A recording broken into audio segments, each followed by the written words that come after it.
2018, and it was so nice. I mean, like for that time, like I really liked the ideas which you shared, which are very, I mean, deeply knit with the way of life, I would say, you know. And so I was just curious a little bit before we get into the semiconductors and all that stuff. Like, I mean, Sure. Yeah. how did you basically fall in love with this kind of a language and to pursue this as so seriously and then become a professional at it? Like, I mean, like tell us a bit about like your time back in school I or guess yeah. it's kind of grew up organically, I would say, Okay. because I was always interested in the interaction of physics and psychology and technology and, the kind of the cutting edge, so to speak. And I wanted to understand not just how we make tools, but how our tools shape us as well and what goes behind making a tool,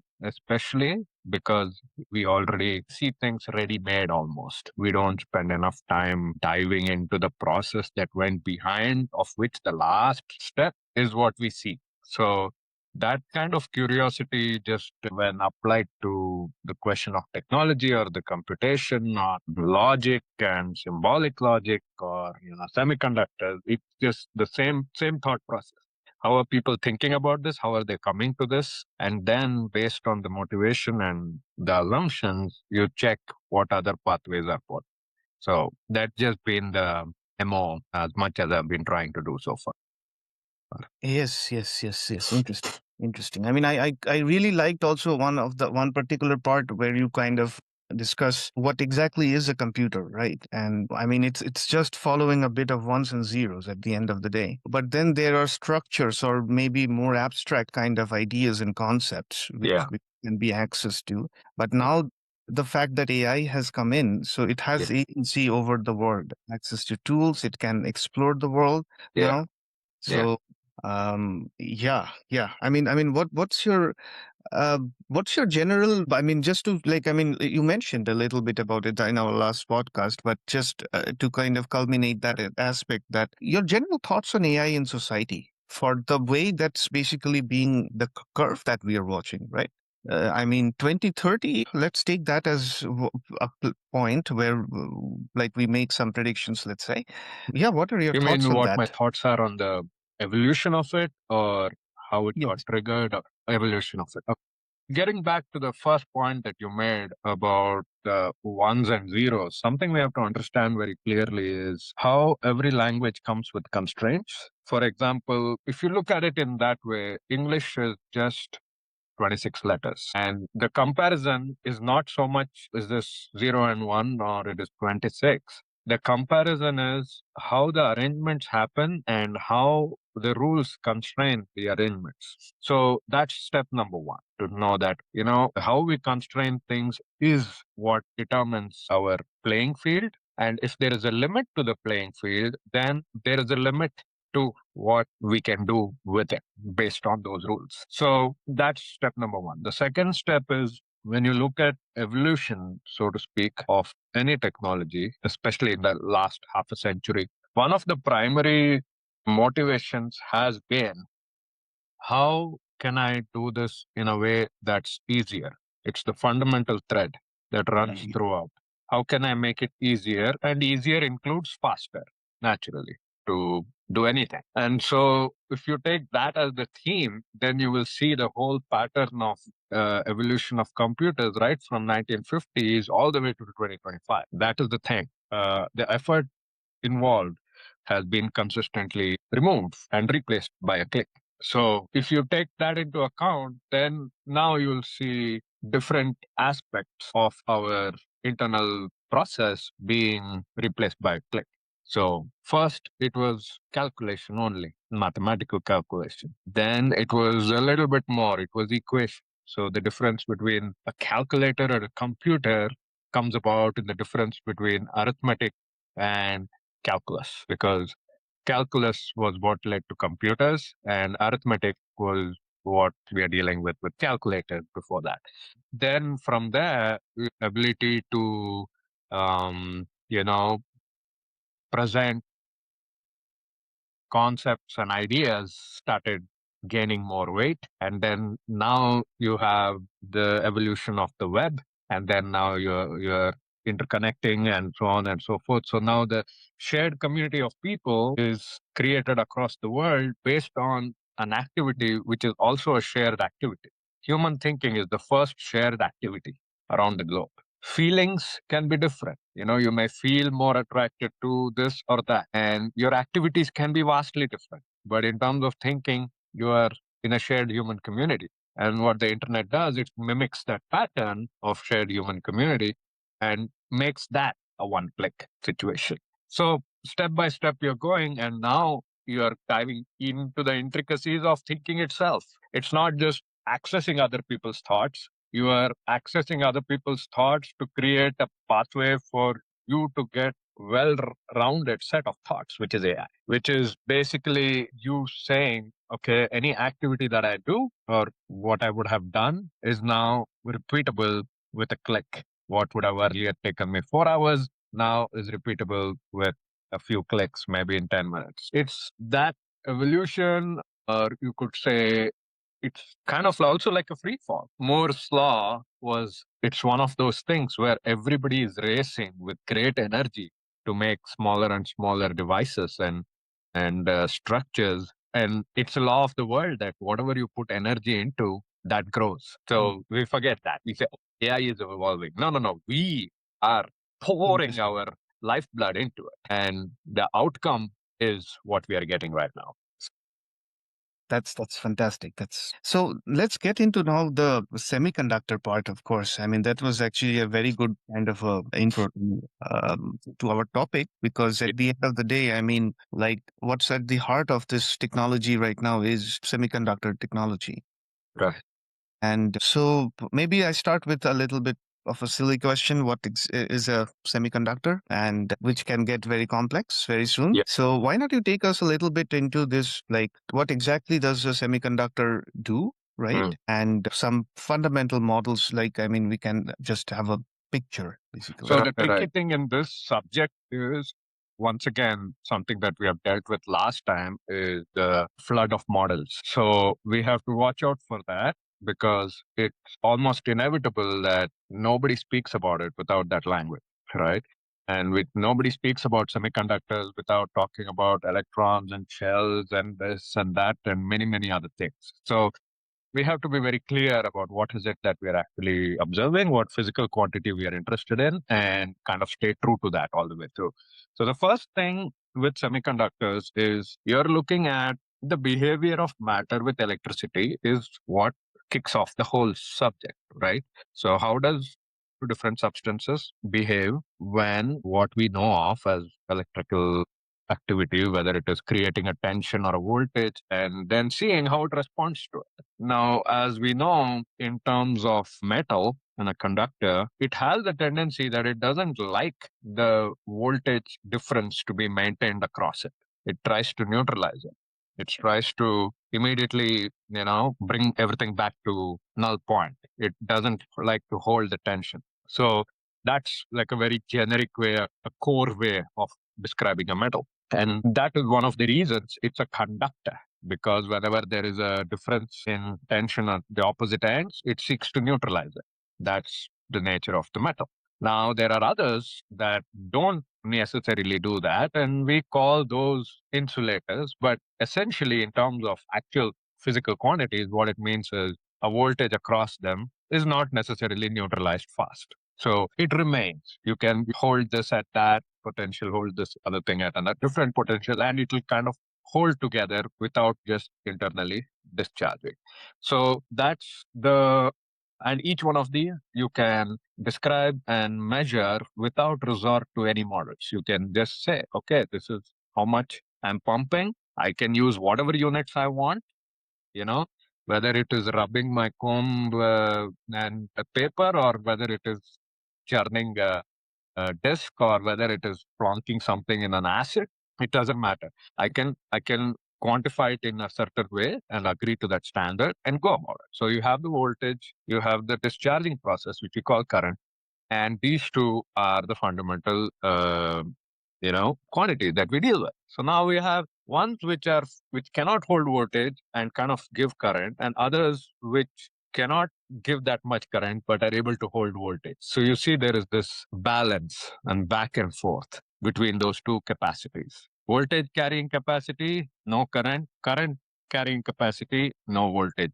So between these two, when you hit the midpoint of that balance, you have semiconductors, where they have the potential and the current. Both capacities are running side by side. And it's not that they are completely on this side, nor are they completely on that side. So that is the first property that we have to understand, that there is a midpoint in the behavior. That's it. There is no other dressing to that. Now, come at it from another angle. Even with, say, a conductor, right? You have this property that when you heat it up, its current carrying capacity reduces, or what is normally known that its resistance increases when you heat it up. So that's, a well-known property, and how much it heats up and how much it increases or decreases, that's not the point. But this is the fundamental relationship. Now, Faraday first had found out that there are some materials that do the opposite.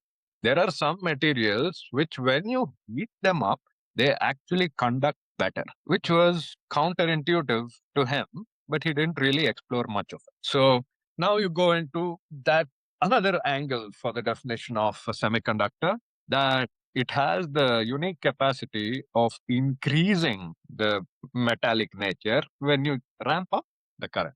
When you ramp down the current, it goes away. So when you ramp down the temperature, you have it behaving more like an insulator. And when you ramp up the temperature, it behaves more like a conductor. So that's your valve. That's your kind of, knob or the dial that you can turn around. Now, that knob and dial function is a huge, huge advantage for technology, because technology is all about controlling magnitudes. If you cannot control a magnitude, it runs away from you, then that is not a technology. You can't build anything based off of that. So the knob function was extremely interesting. Now, the next point in that is, just like how I can control, the kind of current carrying capacity by heating, can I also do that by directly changing the voltage itself? What does it do when the voltage is higher? What does it do when the voltage is lower? So then you have this very different relationship between current and voltage. That is the revolution. This is where it's completely groundbreaking, that current and voltage are no longer linear, old Ohm's law, that kind of stuff, but they are now exponential. So this is how you have the evolution of this new branch of material science, where people found out, hey, wait a minute, by putting the voltage, I can use voltage as my knob, my dial. My voltage will determine how much happens across a circuit. So it became the best analogy I can give in terms of ordinary mechanics is, your shaving cream. Your shaving cream, you press that button, or any spray or whatever, you press that button and it comes out with quite a bit of pressure. Yeah. So with a little press, you can control a lot that is happening in that sequence. And same with, a regular little valve in a pipeline. Let's say you have a big tank and you have a little bucket over here and you have a pipe, right? And then you have your tap. Now, opening that tap and closing that tap is your technological skill. That's where, what you're having is different from a waterfall. So once you do that, once you have a tap, you're in a different domain. And what they figured out was, here we have a substance that can work as a tap for electricity. So that's a huge, huge, jump up. And now, of course, this was not the first tap which was electrical. There were other things called vacuum tubes that people used to use before that. Once again, it's just like a circuit, and as you increase the voltage, and then the current through it goes through. So there, it was the second tap, so to speak, that was coming out of world of electricity. But the difference was, this was an entirely solid state material. There was no requirement for evacuation. There is no requirement for putting a glass bulb. There is no such material requirements, space requirements, all of that used to kind of handicap the vacuum tube era. But the function that we are very interested in is, hey, we are having actually a huge jump in the current based on the amount of voltage you're putting in. So there you have a modulation capacity that is much more efficient, much more powerful than what you had with your linear rheostat, linear resistance situation. So that's the thing. Like, you open the tap a little bit and a huge amount can come out, right? It's not linear. That non-linearity is where we get power right there, because very little exertion, we are able to create a large change. So that's the origin story, if you will, just semiconductors as such. Now, the one extra step I'll add to this, and you can continue further, there was interest in voltage not only across a piece of substance along the direction of the current, but also 90 degrees off widthwise in that same substance. So, for example, I have a little piece, right? I have a little, I don't know, let me just take my phone or something. I have something like that. Normally, you'd stick something over here and stick something over here, and you see how the voltage, if you put a voltage across here, what kind of current comes across. Now, the interest was what happens this way. And as we know very well, whenever we are talking right angles, magnetism kicks in. So you have the fundamental results of the Hall effect, where you put a magnetic field across a substance, and then you see a voltage kick off in the perpendicular direction. And that particular property kicks open a whole different level of evolution. And I'll get into that. But I want to pause here to see if you have anything to add. Yeah, that's awesome. Yeah, I was actually wondering, like, if you could kind of also get into the light aspect of it. Like, I mean, when you put light into it, then there's a different kind of light that comes out, right? Yeah. And like, w- I want to basically understand that aspect essentially in much Right. more detail. So for that, we need this. So what happens is, to continue the story of Hall effect, what people found out was that our idea that electricity is negatively charged electrons or whatever was running into trouble with some of these materials. And that's a very, very interesting chapter. And I have this book that I would like to recommend to you. It's called The Crystal Maze, and it's by Hoddeson, Hoddeson, and Ernest Braun, Braun, German name. And these guys have put together probably one of the best ever, summary of the development of semiconductors. And in that, in page 100, whichever edition that I'm dealing with right here, 1992 edition. So in that, it's very interesting. You remember Werner Heisenberg, right? So Werner Heisenberg suggested um, to a scientist called Peierls. I think that's how you pronounce it, Peierls. So he told Peierls that, hey man, look at the Hall effect, okay? And the buildup of a transverse voltage as an electrical current passes through a metal in a magnetic field. This is just what we talked about. He said, look at that. Because what's happening is this voltage, which agrees well with alkalis and other metals like copper, gold, silver, lead, all of these things, couldn't account for the variations of Hall voltage for certain substances and gave the wrong magnitude and also the wrong sign. It gave the wrong sign. So that's where this whole business of, oh, not only are there what is known as negative, but there seems to be something which is positive. Now, of course, a revolution of that kind completely blows apart all the atomic theory that has been built till then, because until then, all you're dealing with is, oh, electrons are running around and protons stay put or nuclei stay put, and there is nothing else positive that you have within the atomic structure idea. But yeah, here in smack in the middle of semiconductors, you're having positive.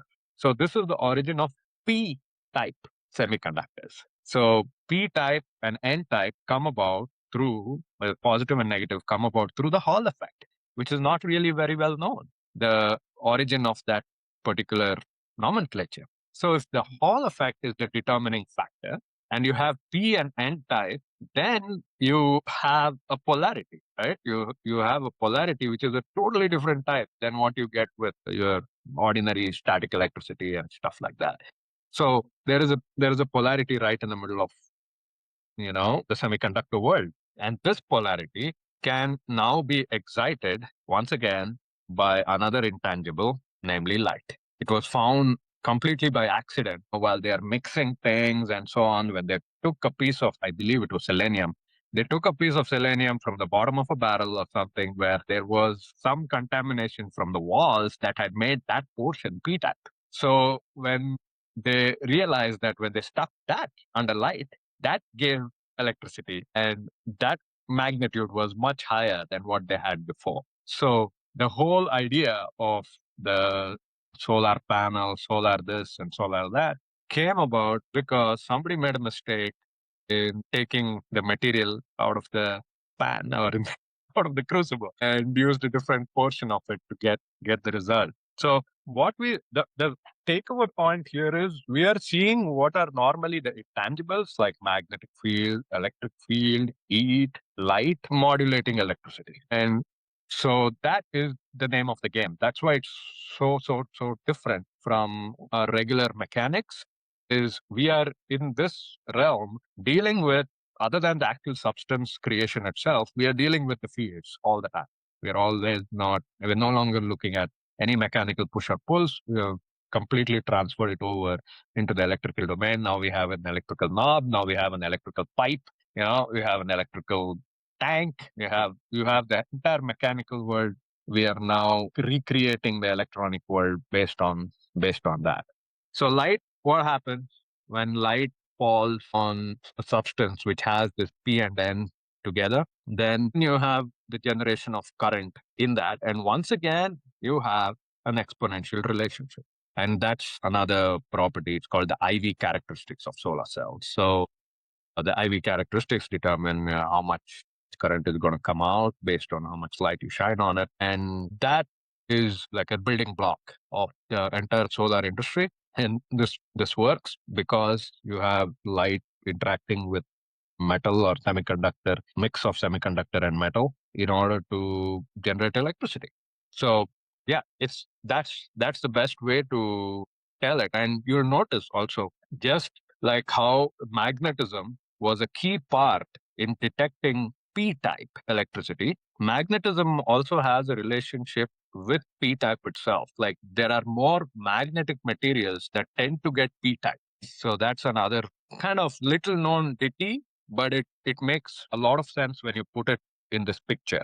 P-type materials tend to be paramagnetic, or they tend to be on that end, whereas N-type are more towards the regular electrical thing. They're not magnetic. So you have not only the origin of P-type involving magnetism, but also the properties of P-type materials themselves involving magnetism. You can see there is a relation between P and N closer to magnetism and electricity right in your semiconductor. So that's one of the, yeah, that's how you describe that. Right. So I was actually wondering to kind of dive deep into another layer, essentially, like how exactly are the statistics happening inside, right? Statistics, Hmm. like, I mean, I was like, if you could please paint a picture, I mean, like on how the Fermi statistics, let's say, is formed, like, and then there are some things that comes as a consequence when we start reading quantum physics, like complex numbers appear, right? Yeah. And they don't appear in the classical world. No. And yeah, so that's one avenue. I mean, and also to explain a little bit about these like the Schrodinger waves, essentially, right? And how are they different from the waves that we know in the classical world? Yeah. So as I was trying to point out last time, little bit, when we are speaking of dimensionality and so on and so forth, right? When we are speaking of how with electricity and magnetism, we are kind of diving into less than 3D world. And that's mistakenly thought of as going into the very small. It's not about the very small, it's in the very small, you can kind of tease it out, but as far as the fields themselves, they are not small. The fields can be very big.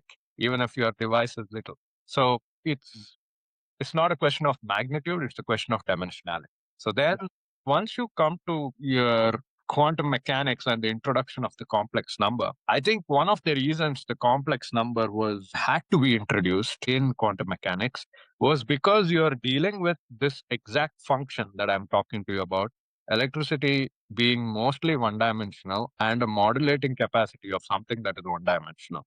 For example, what is one dimensional? One dimensional is like a straight line, right? You have one, zero, minus ones, whatever. You have a straight line. Now, what is something that can work as a modulation on that? That is something that can take one to minus one. And what is that? That is your I. That's your imaginary number. So the imaginary number is like a dial, whereas your linear electricity is predominantly a one-dimensional situation. So whatever can modulate electricity and influence it comes about through the complex number. In terms of macroscopic experiments, we know very well electricity is modified by magnetism. Right? Well, the moment you put a magnetic field, you have electricity going around.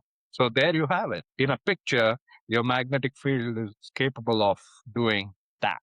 And it's at right angles. It's at right angles to electricity. Just like I and minus I are at right angles to the electric line, same way magnetism has that quality. So what happens then? Then you're forced to deal with the complex field, which in many texts they usually say E plus IP, E is electricity, B is magnetic field. So in the textbooks, this expression comes about over and over again. So that's one thing. You had to deal with complex numbers because you're dealing with the mechanics of the 1D and the 2D worlds. And that's why it's so different. That is the reason it's so different. And that's why it's so, what do you call, non-intuitive to start things off. So, I mean, just to clarify this part a little bit, like, I Yeah. mean, like when you mentioned the I mean, usually in an electrical engineering kind of a background, right? Whenever we have like, I mean, an I or a J, it's like in Yeah. engineering. There is an angular velocity, like there's some kind of a phase Yeah. phenomenon, Yeah. fleeting phenomenon happening. Yeah. And how do we basically make that intuition turn into the quantum world, essentially? So I mean, when you say circulation and phase is what? Phase is once again going back and forth between one and minus one. It's a pendulum swing between one and minus one. And so that phase is, as is well known, changing electricity gives magnetism. So there is that angle to it too.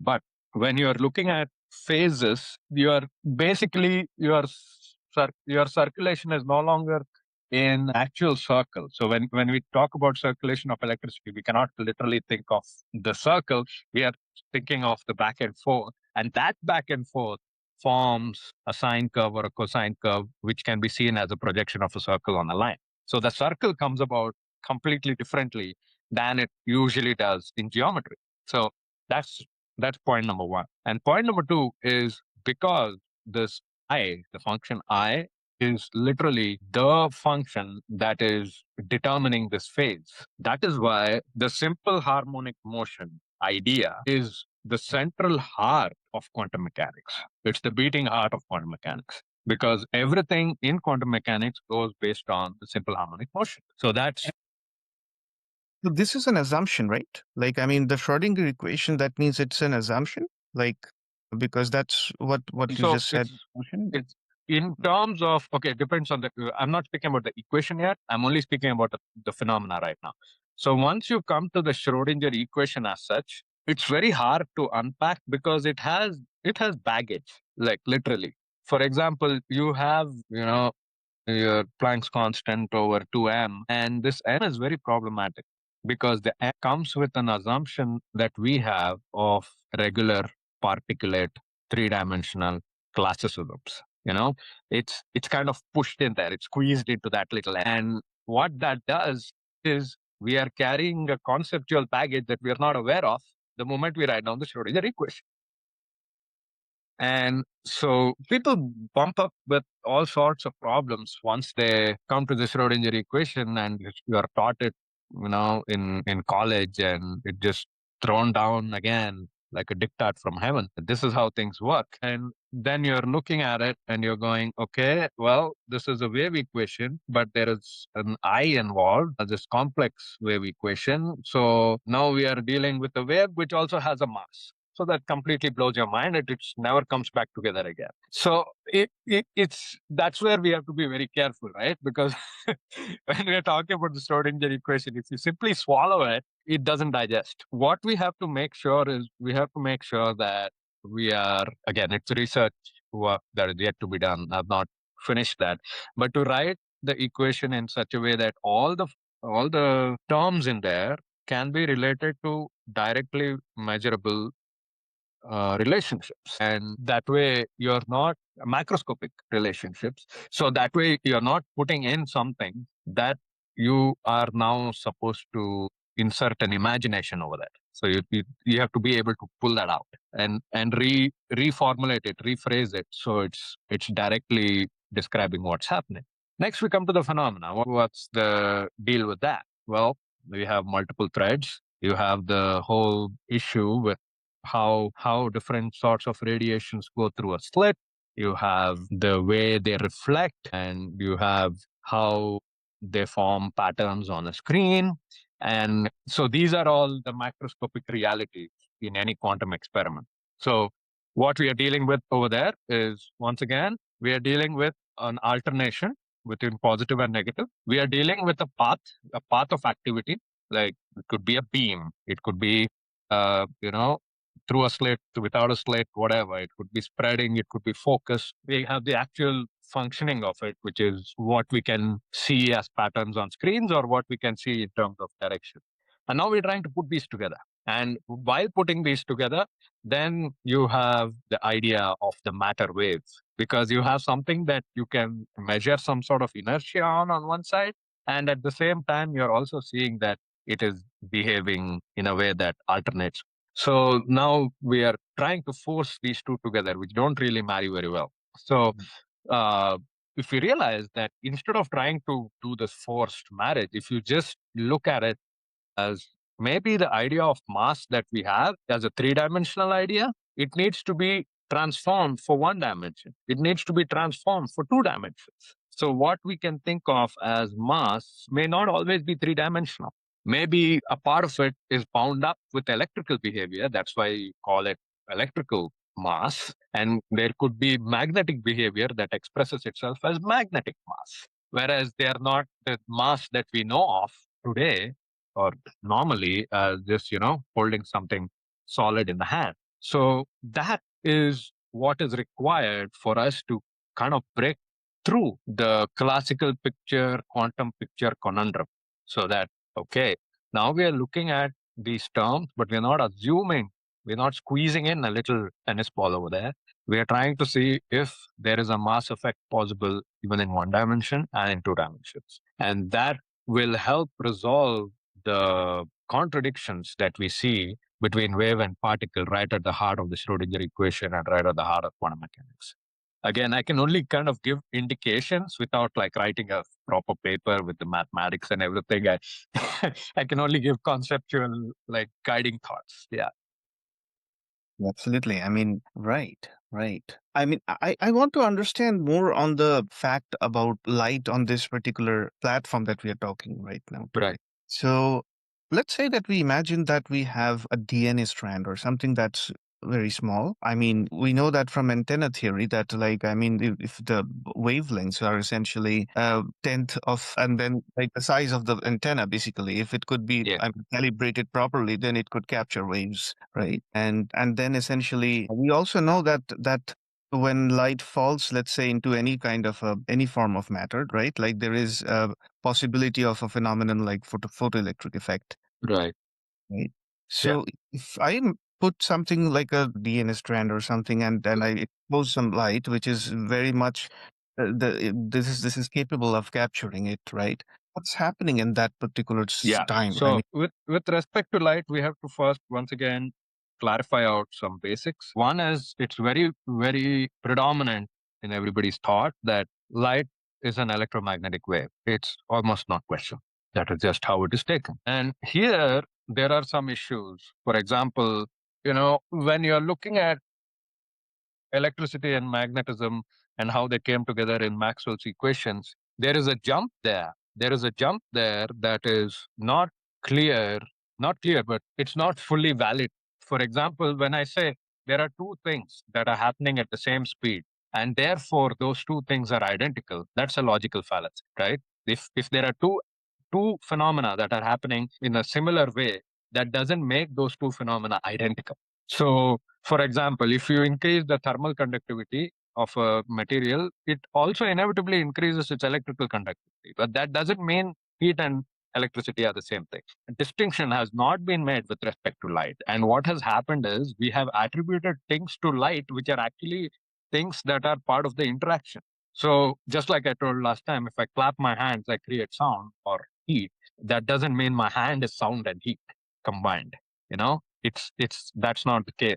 So same way, when light interacts with matter, there are electrical effects. When light interacts with matter, there are magnetic effects as well, much lesser than electrical, but they nevertheless exist. From that, we have made a huge, and from the fact that light activity is as fast as electrical and magnetic activity combined, we have made the assumption that light itself is electromagnetic. Whereas from what I have researched, I can tell that light itself is not electromagnetic. It expresses itself when it comes in contact with three-dimensional matter. It expresses itself using electricity and magnetism. That's a big, big, big distinction to make. If you don't make that distinction, what happens is, say, it should be possible to create a Faraday cage for light. It should be possible to make things invisible by putting a film of transparent conductor in front. And if just that presence of that conductor is supposed to make things invisible, it is never something that we ever observe in terms of any material, any conducting material. So the Faraday cage concept and light and Faraday cage concept and heat, they are incompatible because there is no grounding possible. And we know that for electricity as such, there is always grounding. You do not have electricity anywhere without the possibility of grounding it. So, but light is not like that. You cannot ground light. You cannot make light follow, a path that you want based on its connection to the ground. It's very different. So that's the first thing. So when have to be clear that when we're dealing with light, it's distinct from the reality of electricity and the reality of magnetism. So that's the first thing. Second thing, now you have to look at how light interacts with a substance and what happens there. Faraday first figured out, what, the plane of polarization of light is rotated because of putting it in a magnetic field. When putting a substance in a magnetic field, never forget the substance. There always has to be a substance through which light goes. And because of magnetic field, there is a polarization that takes place. Once again, you have now light carrying ostensibly magnetic properties, but is it magnetic in itself? Or is it magnetic because there is a substance that you have and its magnetism is getting modified because of light? So that's the difference. So light is capable of modifying matter magnetically. It is capable of modifying matter electrically. It's also capable of modifying matter thermally. So all possible changes are allowed. So that's first stage. Second stage, you have the photoelectric effect. So what is that? Basically, light creating a change in the electrical condition. It's generating a voltage, which is what, when you allow it to go through in some way, whether it is the vacuum tube way where you have electricity crossing more or less an evacuated space, or a conductor itself where it just goes past. Either way, you have what is called a photoelectric effect. Now, here's an interesting historic tidbit, but has been properly investigated only by one researcher that I've found who put together all the old research regarding this. His name is Sorin Kosofret, Sorin Kosofret. He also came to the conference in the Bay Area and Computer History Museum last year and gave a talk about electricity and magnetism. And he has done excellent work on the photoelectric effect. And what he's showing based on the old documents is not always true what we were told. It's not fully complete what we were told that, okay, if you increase the light moving towards the violet and ultraviolet, the electricity goes up. There is also an opposite property. If you put light from the other end of the spectrum, red and infrared, it actively decreases the photoelectric effect. Now, changes things at a fundamental level, because what we normally think is, okay, this is a bar. Any energy below that bar, it simply goes through. But any energy above that level, that's what generates an electrical effect. That's the very fundamental basis of the photoelectric effect.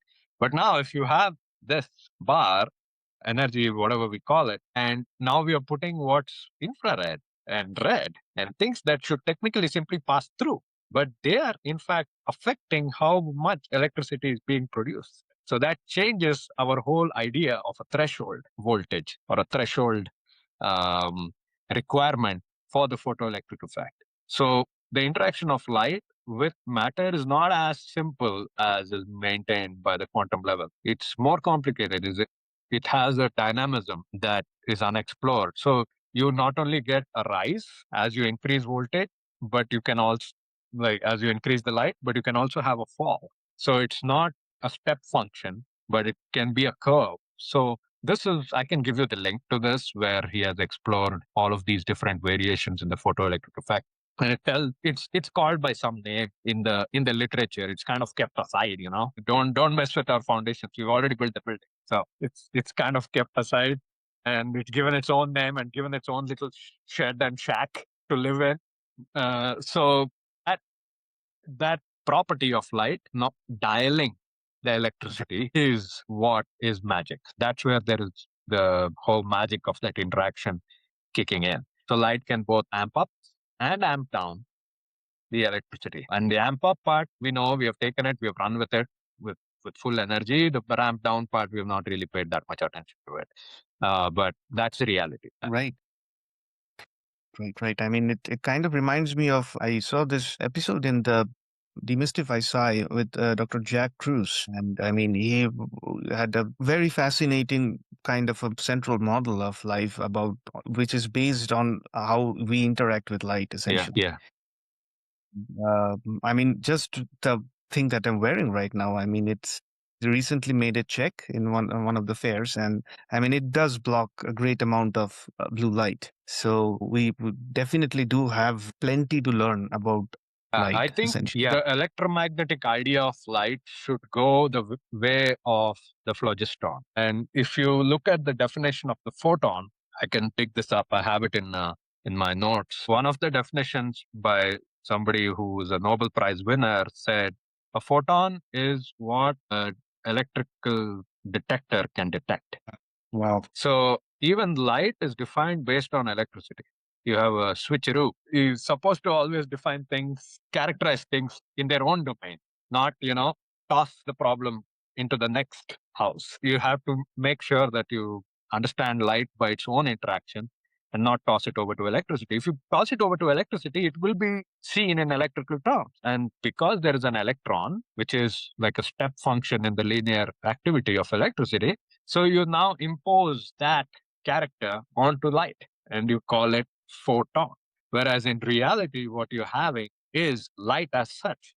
If you put one dimensional stuff, it will react one dimensionally. If you put two dimensional stuff, it will react two dimensionally in terms of magnetism or polarization or whatever. So it's not what you may think of as like a little bullet. So that's part of the misconception, that baggage that we keep carrying.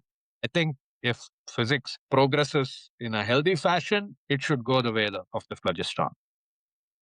What is it Phlogiston again? was basically called like the particle of heat back in the day. And it was kind of very much involved with chemistry as well, because they were trying to figure out how heat and chemistry interact. And in this process, they created this entity called the phlogiston. And PHLOGISTON, phlogiston, was abandoned after a lot of controversy about what it really means, because experiments have shown that it was no longer tenable to carry this idea of a particle like that, a particle of combustion, particle of heat like that.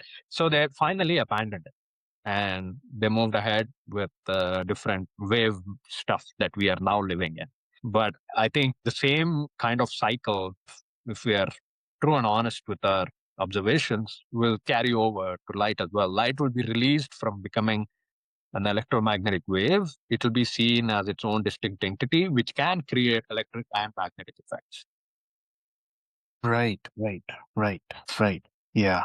I mean, it just reminds me of that analogy that you gave essentially with the machine, essentially, right? Like it's like everything that you basically can represent with ones and zeros. But then again, I mean, the very fact that, I mean, that is just one way to do it. I mean, and it's just the minute you have articulated well, it's dead, essentially, in a way. That's like, Yeah. right? Yeah. What are the creative kind of models, like the crazy kind of stuff, basically, which we don't know about, let's say? I mean, or even slightly on the fringe, which you would basically want to make a candidate of, which is pointing out to the part that is Yeah. missing So right now. yeah, I mean, we don't really need crazy models because reality itself is crazy enough. Like one example was the photoelectric situation.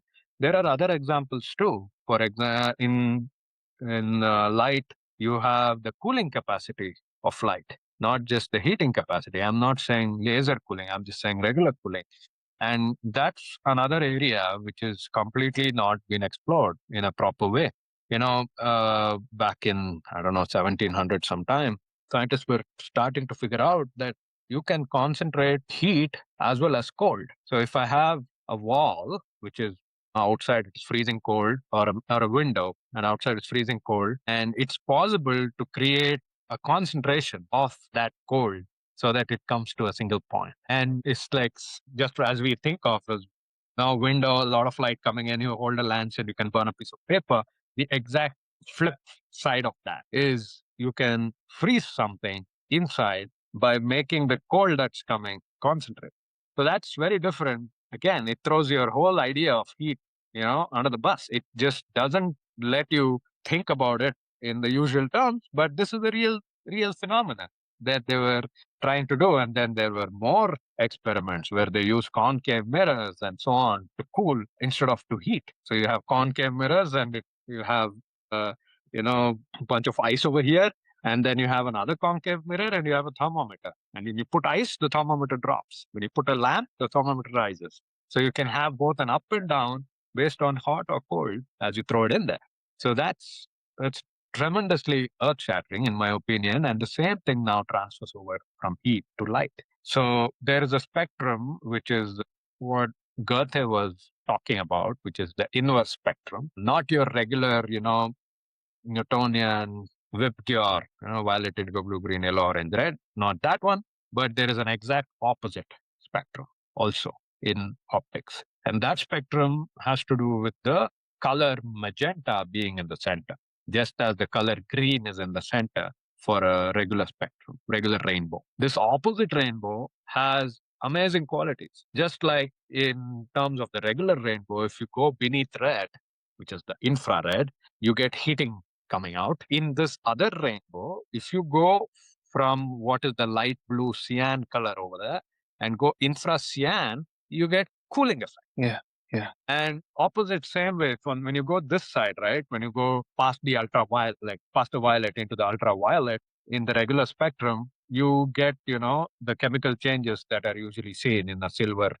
compound or things like that. That's how it was originally found. And photography makes use of it. So many other things make use of it. But that ultraviolet property, if you go on the flip spectrum, it becomes ultra yellow. And in ultra yellow, you start getting, in place of oxidation, you get reduction. In place of reduction, you get oxidation. So you have exact opposite reaction, chemical reaction taking place at this side of the spectrum, and you have an exact opposite thermal behavior on the other side of the spectrum, of this new spectrum.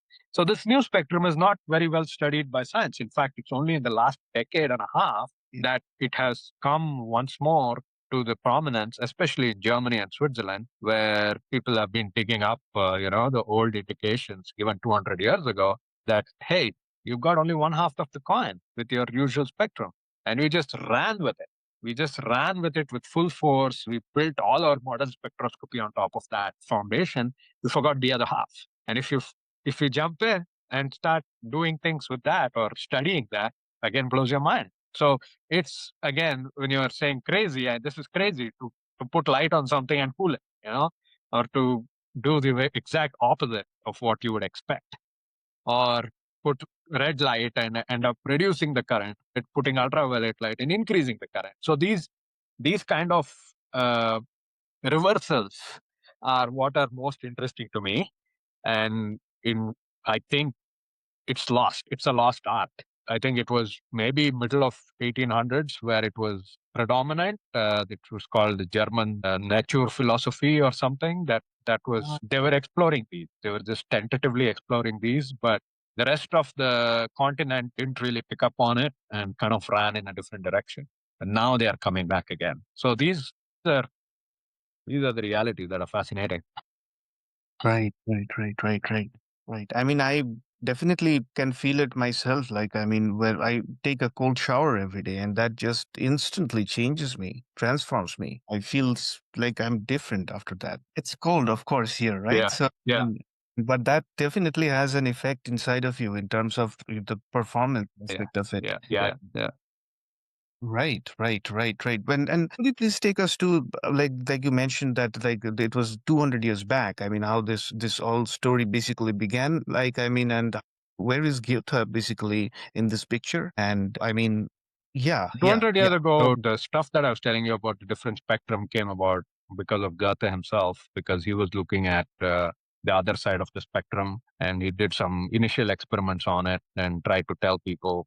And uh, not everybody knows that. Spectrum. Yeah. So you see this spectrum. Right. This is how that looks. Okay. Everything is flipped. So here you will see that you have red at the bottom, yellow, green in the middle, and violet at the top, and that goes off in that direction. Now, if you turn it around, in place of red, you have cyan. In place of the blue, you have yellow. In place of green, you have magenta, that beautiful pink color. So this is the only spectrum where you can see the pink. Yeah. And then, of course, everywhere around, instead of being black, it's white. So that's the opposite spectrum. And Right. occasionally you will see this opposite spectrum slightly dulled out on the ground. You will see it with oil films. Oil Oil. films, like when oil has spilled on the ground or on the road, and you can see a thin film of oil. And usually you'll see this magenta color over there Right. because it's not in the sky where it's bright, but it's on the ground where it's dark. And it turns the stuff around. So you can start seeing the yellow and the cyan and the magenta colors mixed up in the oil. That's why the oil film colors are so magnificent, is because they have this spectrum playing around in it, not just the regular one. So yeah, that's the flip side. Wow. Wow. So cool. I mean, like it's still optics basically, but it's just flipped. Everything is flipped. Yeah. In a machine, it's very easy to do, of course. I mean, it's happening in the real world, which is the most interesting part. There was also one more kind of theory which was quite esoteric, basically. I mean, which also came out of Germany or Austria, essentially. I forget the name of, if you can remind me, which is this particular kind of flow of water, Oh, are you essentially. talking about Victor Schauberger? Yes, Victor yes, yes, Schauberger and yes. his studies on water. Yeah, his work is again extremely important, I think. So basically Victor Schauberger was a forester in Austria, and he spent an enormous amount of time just deeply observing water in a very systematic way. In all its different conditions, how is it at the top, how is it at the bottom, how is it based on the time of day, time of night, and how does water want to flow? And that imbuing his mind with that quality of water, he was able to do something that we struggle to do with our Navier-Stokes fluid dynamics equations and enormous computing power, because he was able to artistically penetrate water's movement and notice the curls and the whirlpools and the swirls, if you would call it, of the water's movement, and how to incorporate that into our either our transport of water or the use of water for generating energy and so on and so forth. So that's where his mind went. And I think his biggest achievement in the early days that brought him fame was he managed to figure out how to get rid of the log jams. So when the woodcutters would cut the trees and so on a slope, and they would basically throw it into the river and allow the river to come down and bring all the logs down. But many times you have what's known as the log jam.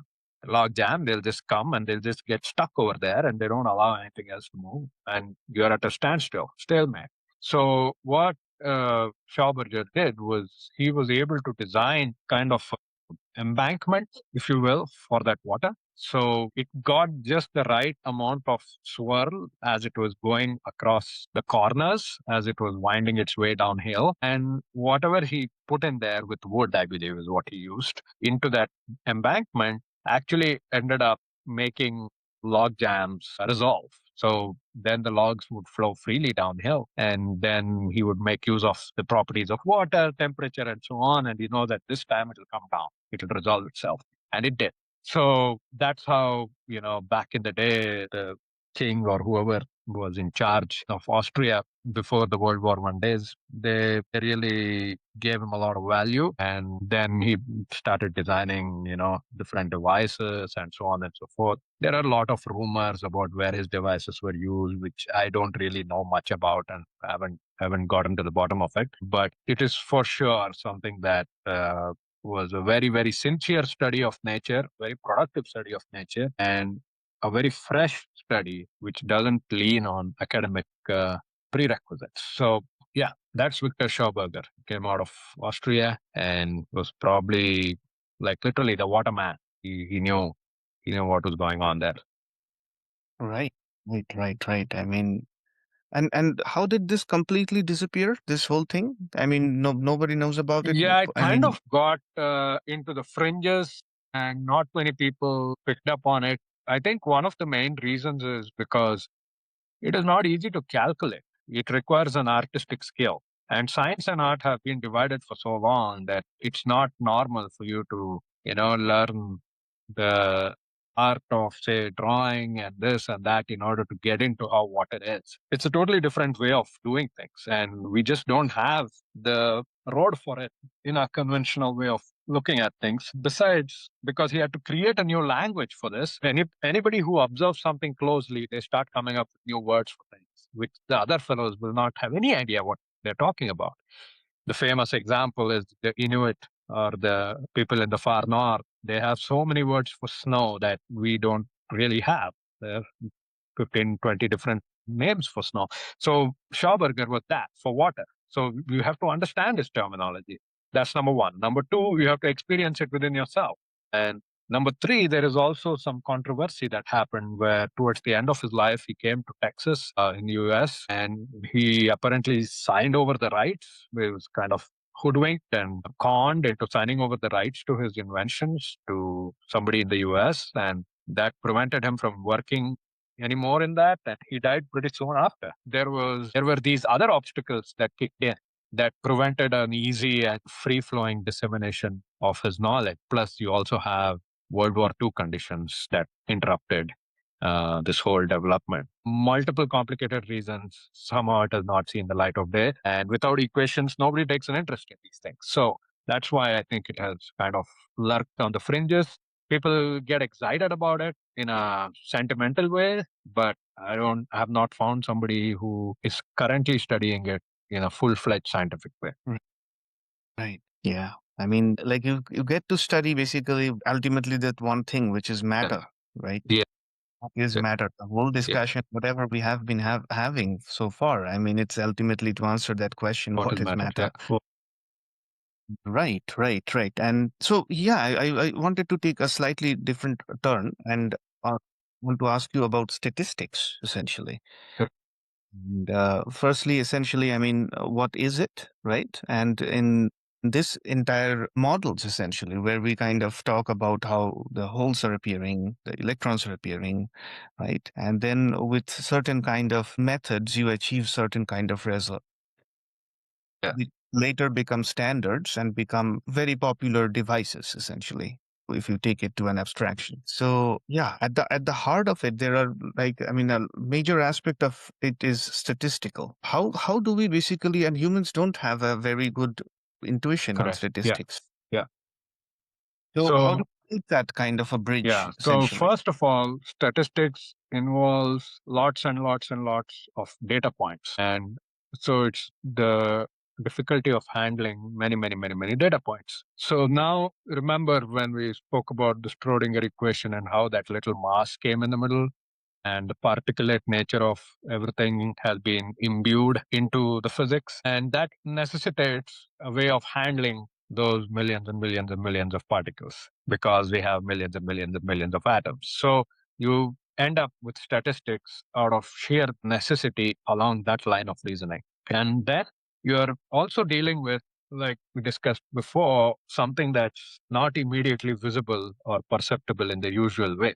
So that is another reason for statistics. So, for example, let's say you have a hill. You have a hill and you don't know the methods of surveying. You don't know how exactly the hill is shaped because your surveying methods are not working, or you don't know about that branch of knowledge. You don't know how to measure these heights and so on and so forth.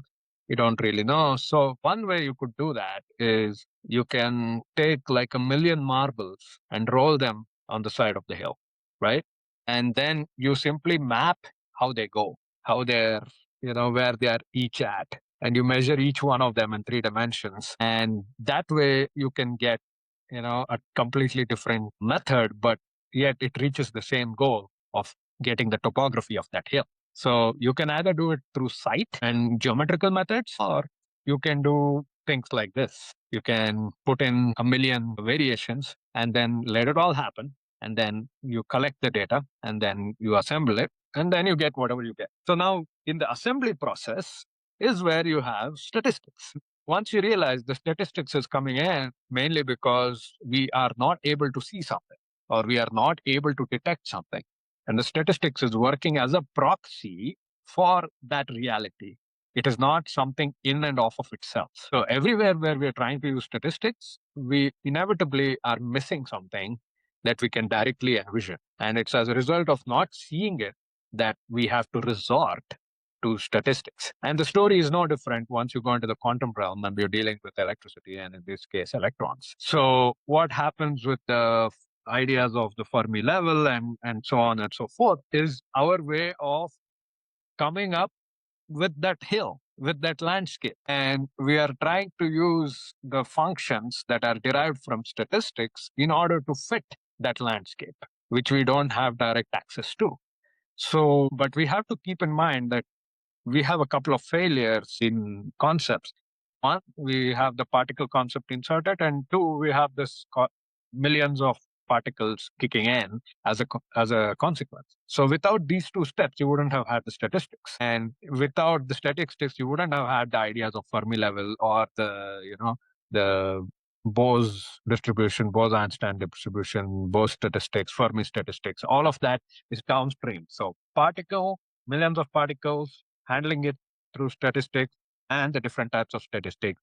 And therefore, you have your different divisions that go on from there. Now, what I'm suggesting is what if there was a different? What if you don't go into the realm of the millions and millions of independent things that you're trying to kind of assemble like marbles? But what if you are trying to get to the landscape directly? What happens then? How do you get? It is very possible that you get the same curves, same like exponential curve and all these different curves that you get in form levels. You get it from a different direction, just like you get the landscape of the hill directly through surveying. You see, the surveying being missing is why you needed the models. So in this case also, we need to rediscover a different way of surveying the 1D, 2D realities so that we can then create the mathematics directly from first principles rather than the statistical method. So right now it's like a crutch. We need a crutch until you can walk. But once you can walk, you don't need the crutch anymore. So right now, this particular crutch is probably very useful, as we know, and it works. It helps you calculate. It helps you with material science. It helps you with modulating the properties of materials and so on. But it doesn't have the same productive capacity that you would get by directly being able to get to those concepts by yourself. I'll give you a quote, okay, for the same book, The Crystal Maze. I think it was in page 360 something. Right. Yeah. So 362. All right. So the authors say, for in truth, when it came to explaining the complex properties of real materials, quantum mechanics had merely pointed an educated finger, and which is true across the board for many, many different things. Here, the context is they're trying to understand magnetism, and they're trying to understand ferromagnetism and all the different variations of it and so on. But it's true in any field, whether you're talking magnetic, electric, just the atomic properties as such, whatever you're looking at, quantum mechanics struggles a lot. It usually does 2020 hindsight in terms of fitting the experimental results using quantum mechanics, but it doesn't have the same forward motion that you would expect from a theory. And that's the reason is, I think, because it gotten lost in the weeds because of these conceptual problems right at the beginning. And we have to be able to overcome that. So statistics is helpful. It's a good crutch for the time being, but it's not the ultimate thing. It's definitely not a very productive way of moving forward because you sacrifice conceptual understanding for statistical effectiveness. And that sacrifice is not leading us forward. We have to ultimately make up for that. It all comes back to that utilitarian Yeah. mindset again. Yeah. It works, and that's why we can proceed with it. And it did amazing stuff, of course, and Yeah. gave us like whatever we kind of like have in action. I mean, it's just a bunch of linear algebra basically happening, right? And Yeah. suddenly things started making Exactly. sense. And let me give you another example, of say you don't know the value of pi. Okay. You have no idea what it is, but you do have a dartboard and you have a machine that can shoot again 1,000 darts at that dartboard. Yes. And spray it kind of evenly, right? And then what do? You count the number of hits that have gone into the dartboard and maybe the number of hits that's gone into a square over here. And then you compare the ratio of that, you get pi, right? And that is the brute force method. It's you lose all the mathematical elegance of trying to struggle with what pi really means, and you lose everything. You at best get a number to the third or fourth decimal place or whatever decimal place, and you run with it. And the notion of irrationality, of transcendental numbers, of the constructivity or non-constructivity, all these questions disappear. But if you are able to go and study pi as it has historically been studied instead of this dartboard method, you will see how much more rich our science and mathematics are as a result. So that's the comparison between the pure statistical method and the internal concept development method. It's like the pie story. Once you come with the concept, that can go much farther. It is highly fertile, highly productive, highly enriching. This one will be probably enriching in its own way, but it's brute force and it doesn't add to our knowledge. So that's the difference in the mechanical way of doing something versus the more understanding way of doing something. Right. On this tangent, I mean, like it was just coming to my head because you were talking about essentially the understanding the knowledge, and there is like with certainty, and then there is essentially this aspect of measurement, Yeah. and coming up with conclusions and stories after that with those measurements to just value utility, right? And like, could you could you basically please explain us like on Stephen Wolfram's basically worldview a little bit, like when he kind of comes up with this automata essentially, which is an algorithm that is evolving, and then suddenly we see that there are very interesting kind of shapes and systems that are forming, like in the like something similar to the game of life, right? So I mean, yeah, if you can please I mean get this side of the story as well, So like can you tell me a little yeah. bit more about that? Because I'm not very knowledgeable about. I know Stephen Wolfram and his work in general. Which part you're talking about? The game Yeah, of yeah, life? yeah. So essentially, I mean, if you remember the Nintendo games, essentially, Yeah. there are figures essentially. Yeah. And every particular block can basically have an update rule. And depending on how many blocks are in the neighborhood of that Yeah. particular Yeah. block. Overcrowded with blocks, it Yeah. dies because of overpopulation. But if it is not overcrowded and it seems to have a certain kind of a rule, of course, and there can be different rules, it gives birth to another block. And now we can just press the button play and Yeah. see what Yeah. happens. Yeah. Yeah. No, this way of trying to through recursion, trying to get to this quality of self-propagation or to self-evolving and things like that. Ever since people figured out this Mandelbrot set and so on and so forth, it blew open this whole field, right? It blew open this field of self-organization, self-regulation, and then you're trying to come up with things in through simulation. What an interesting tidbit on that is one of the reasons this whole field opened up was because once again of the properties of complex numbers. Complex numbers were in blasting open the door to chaos theory and blasting open the door to self-organized networks and self-organized this and self-organized that, because that's what enabled the idea of fractals to even take shape. Without complex numbers, you wouldn't have the Mandelbrot set. Without complex numbers, you wouldn't have several of those fields. And why is it like that? Why is it so replicating? Is because you're dealing with numbers which tend to become transcendental. So, the famous equation of Euler, right? E to the power I pi is minus one. So I is intimately tied to pi, and it's in turn intimately tied to E as well.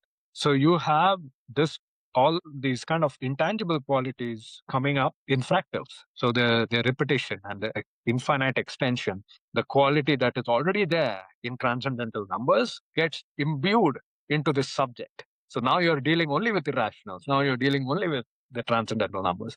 So that when you try to simulate it, it leads to an infinite series. And that infinite series gives you the elbow room to play in the way these guys have been playing in the self-organization topic. So that's what opened the door. So the door opened from the complex number direction there also.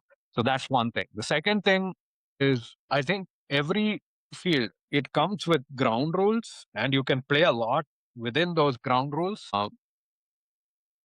But what I see it as a shadow of what actually happens, like a shadow, like a one-dimensional shadow of what actually happens. And we are forced to take a one-dimensional shadow because that's the language of the computer. That's the language of the simulation. So you retranslate reality in terms of this language, and even in this language, you're trying to describe things once again, and they take the shape they do in this one-dimensional world.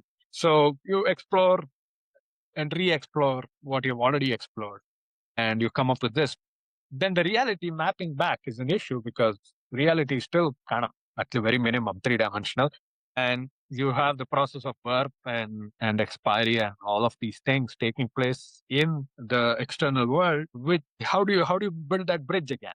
You have extracted a shadow from the real world and built your simulation world, but now how do you go from the simulation world back into the real world? That's the real question. I think that's the real question. And it can guide us. I think it can kind of say, hey, have you thought about this way, or have you thought about it that way? It'll give us certain insights. But in terms of actually being able to apply it, who knows more about birth, a farmer or a computer simulator? It's very different worlds that they both occupy. And how do you bridge from this back into that? So that's where I see the conundrum and the difficulty as well as the challenge. So I'd love to know what you think about that, anyways. Yeah, I mean, I totally understand your point of view, basically, like that this is what we kind of have on our plate, of course. I mean, we kind of don't have the full picture, essentially, right? And the fact is that it has given us a lot of useful pictures or models, like with which we can sufficiently work. That definitely is, which is why it's so interesting. I mean, it just becomes a new field of its own, and it's not very old in that sense, I guess. Yeah. And right. So if we come back to this original discussion about, like, I mean, semiconductors, right? Like, I want to ask question, like, I mean, if you want to like relearn these ideas, Yeah. let's say, Yeah. for a person who is not a professional Yeah. in physics, let's say, Yeah. but wants to understand these concepts, because this Yeah. is about this Yeah. this Yeah. talking about what's Yeah. here. But I Yeah. mean, it's a valid question to so anybody in a bank might have. So, would you basically have some? How would you curate that So how experience would essentially? like a man on the street relearn The street again. I mean, that would be a bit of a too far-fetched, let's say. Okay. But somebody who is essentially already having a certain amount of interest, I do value that aspect within somebody, that when they have the interest, you can go into a very high amount of speed when it comes to Yeah. learning. So I think the best guideline is to stick to mutual relationships of increase and decrease. So one thing which physics as a whole has been led into models is because you see something and you extrapolate. And once you know that the extrapolation works up to a certain point, then you immediately make a model. But then if you continue that, it doesn't extrapolate anymore. It starts going down. Or, if something was going down originally, it starts going up. So this basic problem has been the pain of research. And it has also prevented the educated, interested person from entering a subject. Because what would have happened? Extrapolation would have happened, models would have come in, then extrapolation would have gone the other way, new models would have come in to take their place, and on and on and on. So you're lost. So the best way to cut through a lot of this without losing your bearings, without losing your grounding, is to only stick to what you can measure and like directly express as a physical magnitude, and see how one goes up and one comes down. Like we said, if I heat it, then the resistance actually is dropping. Why is it dropping in this one versus in that one? What happens when I change this versus that? Is it resistance dropping or rising or going any which way?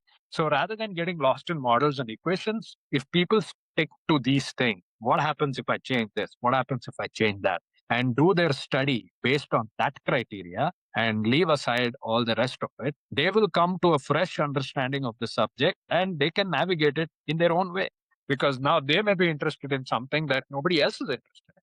Say, it may not strike everybody's fancy that P-type semiconductors tend to be more magnetic, but it may strike somebody's fancy. Or you may start looking at the basics of how the first circuits were formed and how the first, what do you call, um, integrated circuits, and basically the semiconductor embedded stuff that kicked off, that led to About the quantum side of things, like to learn the language of the So math. the quantum side of things, once again, we are having to look at phenomena. For example, there was, I think his researcher's name was Gunther Nimtz or something. He had created this experiment very clearly with the big prism and with microwave radiation or some other radiation, where he could show the tunneling across macroscopic dimensions because of the way he'd set up the experiment. So search for macroscopic analogs, because the thing that we think of in quantum mechanics as, oh, it's only tiny, so you need these super duper heavy duty, equipment in order to get to it. It's not always true. There are several examples of those who are able to show it to you in the regular size thing. And if you look at, say, things like radio waves and so on, you can design quantum experiments at a much larger scale, as a house scale. Actually, this is what changes the game. You are no longer looking at it simply in terms of physical size. You're looking at it as, this is a different landscape. This is a different landscape.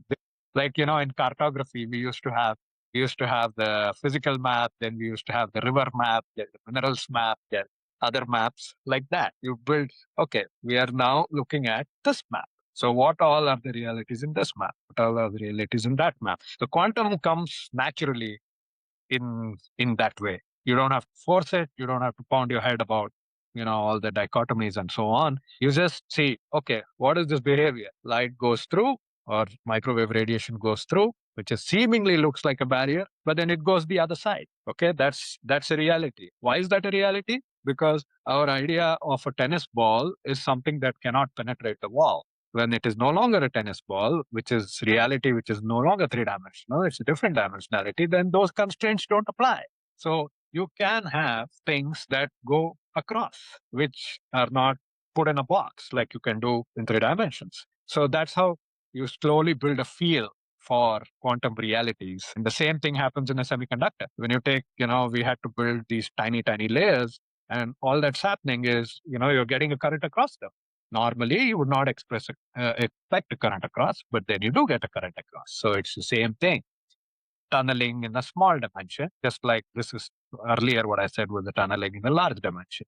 Quantum realities can be directly caught hold of just based on behavior. This is how this behaves in a slightly different way than three dimensional. And that root idea can then be developed by anybody in whichever direction they go. Right. Because I feel like more time will be basically available to us as we move forward because we are giving away a lot of tasks to AI to solve it. Right. So I think that there will be sufficient time in which if one is interested, one can essentially, if not master, at least get the understanding of another completely different discipline Right. and up to a good amount of seriousness, Yeah, let's just. I think it's also a good exercise, because a lot of things, remember how much we had to exercise in order to do calculus properly, how much training we had to go through in order to be able to even learn programming languages or learn any branch of mathematics or geometry. It required a certain amount of discipline. Took a number of years. So the kind of things we are talking about require such a re-education and a retraining of the mind because we can't just read Edwin Abbott's Flatland as an entertainment book and go on. We have to be able to completely transfer our thought process according to what the reality is telling us and take it in a different world. Faraday did that. Faraday did a very, very honest attempt at doing that. But once we got Maxwell's equations, we just stopped doing that completely. We're like, hey, we have the math. Let's forget about all this. He was sincerely trying to develop a full picture of this new landscape. And we have to walk in his footsteps and build a lot more of that language as well as the reality thing. There's still work yet to be done. It takes Right. time. Yeah. I mean, maybe just to kind of culminate, because I want to essentially discuss with you more topics which are a little bit different from this kind of a headspace. But last question, I mean, that is, if we see the original Maxwell equations, right? They're more around 20 or Yeah. 21. Yeah. There are a whole lot of them. The reduction of that to The 4 or heavy side 5. reduction. Yeah. Right. I mean, was it just about the dimensions of like, I Well, mean, you have happened? no, it's very interesting. That whole chapter is very interesting because what happened was there was an inner reluctance to deal with negative and complex numbers. They stated outright, the reason I'm doing this, I'm changing Maxwell's equations is because I don't like complex numbers. I don't like negative numbers. And in fact, the first attempts of Maxwell also involved Hamiltonian quaternions. Quaternions are I, J, and K. So it's not only complex, it's hyper complex. So it's three dimensions of complex numbers involved in there. So you had that. You had that as the initial mathematical language that even Maxwell himself was playing with. But that's one of the reasons why there are that many equations, 20 equations, is because you're putting it in each one of those different dimensions. So that got lost, it got condensed, it got squished and pared down.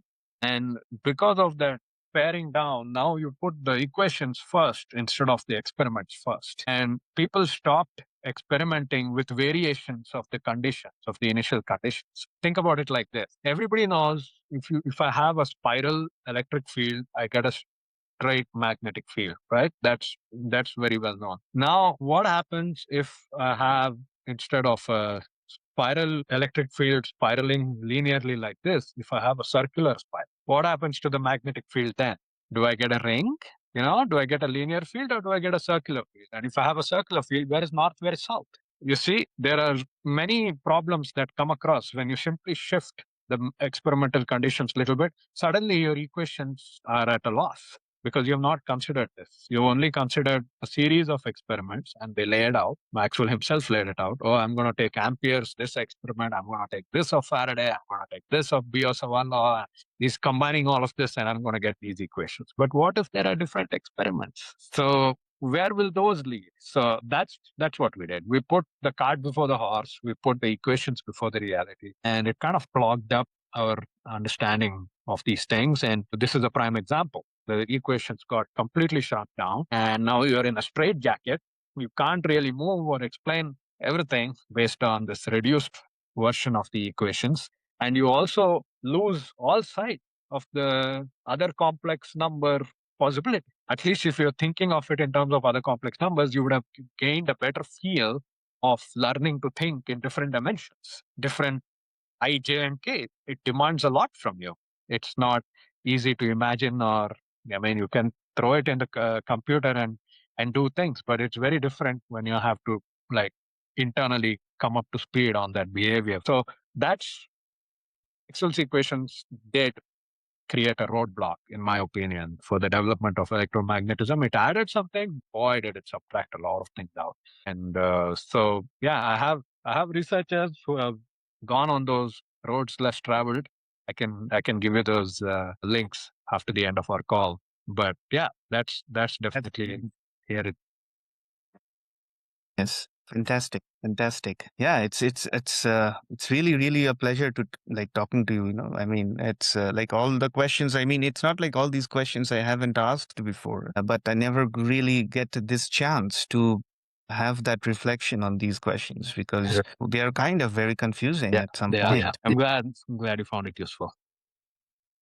Yeah, yeah. Maybe one just last thing which is not related to any of this, but just to know your perspective on a completely different thing, and that is how do Do I you see see death? death? Yeah. Oh, that's a big question. Yeah, that's a big question. I don't think I can do justice to it right at the end of our call. Okay, We okay. will, Maybe we we'll. will. Yeah, Yeah, yeah. yeah, I've yeah, recently been studying some about Viktor Frankl and also some ideas from the Eastern traditions. yeah, And yeah. so yes, and that's extremely fascinating. I'm sure that we can definitely have that in a different conversation where I want to learn about these ancient methodologies and how do you think of them essentially? Yeah, yeah. Because not everything is lost because I have found some of them and then when I found them I it was like all right, I mean I never knew Yeah, this exists. yeah, yeah. And No, that's true. Yeah, yes, but we'll explore that for sure. All most right. So certainly. let me stop. Pleasure. Yep. Pleasure. And we'll see you again another time.